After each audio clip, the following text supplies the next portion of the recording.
Allez, merci de nous retrouver pour Instant Vérité qui s'intéresse aujourd'hui à la communauté mauritanienne de Côte d'Ivoire, présent dans toutes les localités du pays à travers les commerces qu'ils tiennent et qui leur assurent une proximité avec les populations. Les Mauritaniens semblent être très bien intégrés en Côte d'Ivoire. Eh bien, pour parler de cette communauté dont l'équipe nationale, les Morabitoun, réalise un parcours inédit à la CAN 2023, nous recevons M. Ibrahim Mohamed Lagdaf, promoteur culturel et consultant en commerce. Bonjour, M. Lagdaf. Bonjour. Merci d'avoir répondu à notre invitation. Merci à la voilà, dites-nous, on le disait en introduction, les Mauritaniens sont présents dans toutes les contrées de la Côte d'Ivoire, même dans les villages les plus reculés. Comment on peut expliquer cela? C'est tellement vrai qu'il y a un grand comédien ivoirien qui l'a dit. Si vous arrivez dans un endroit qu'il n'y a pas de boutique, c'est que c'est un cimetière. Bon, il n'y a pas que des cimetières en Côte d'Ivoire, il y a plein de villages et de localités. Mais comme on l'a dit, mais des plus reculés, est-ce que les petites boutiques que vous tenez un peu partout ici en Côte d'Ivoire, est-ce que c'est une tradition en Mauritanie? Une tradition, non. Au début, quand on veut regarder un peu l'histoire des Mauritaniens qui sont rentrés en Côte d'Ivoire, c'est d'abord des gens qui sont venus vendre le bétail. OK. Et comme tu sais que les ventes de bétail, c'est une chose qui se passe 1 et 2 fois par an. Ils ont investi cet argent en faisant des petites boutiques, des petits commerces. Et avec le temps, ça s'est développé, mais ils sont restés majoritairement à 99% dans les ventes de détail. Oui, dans la vente de détail, on le constate un peu partout, comme je le disais. Vous allez dans le village le plus reculé de la Côte d'Ivoire, il y a forcément une boutique de Mauritaniens. Donc, à l'origine, comme vous le disiez, vous étiez là pour le bétail. Pour le bétail d'abord. Bon, et pour occuper le temps, j'imagine, où vous n'arriviez pas à vendre du bétail, les boutiques sont parties. Et puis aujourd'hui, c'est devenu, mais je veux dire, normal. De trouver une boutique de Mauritaniens, peu importe la zone de la Côte d'Ivoire où on se retrouve. Et surtout que ça changeait avec le temps. Avant, c'était les boutiques à grillage. Aujourd'hui, c'est devenu plus intéressant pour les consommateurs. Oui. C'est devenu des petites supérettes, typiquement mauritaniennes, qui permettent aux consommateurs de rentrer et puis de faire les achats de la meilleure manière qu'ils le souhaitent. Et puis, bon, il y a un constat qu'on a fait, les Mauritaniens sont des personnes sans histoire.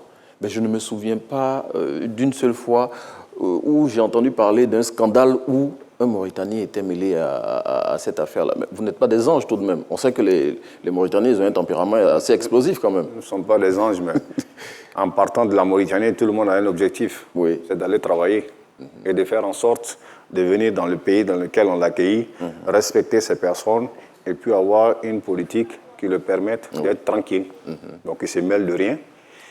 Et Dieu merci, avec les Ivoiriens, ça se passe bien. On n'a jamais vu un Ivoirien qui a convoqué un boutiquier au commissariat. On n'a jamais vu une boutique qui est fermée, qui est partie, c'est plein contre un consommateur.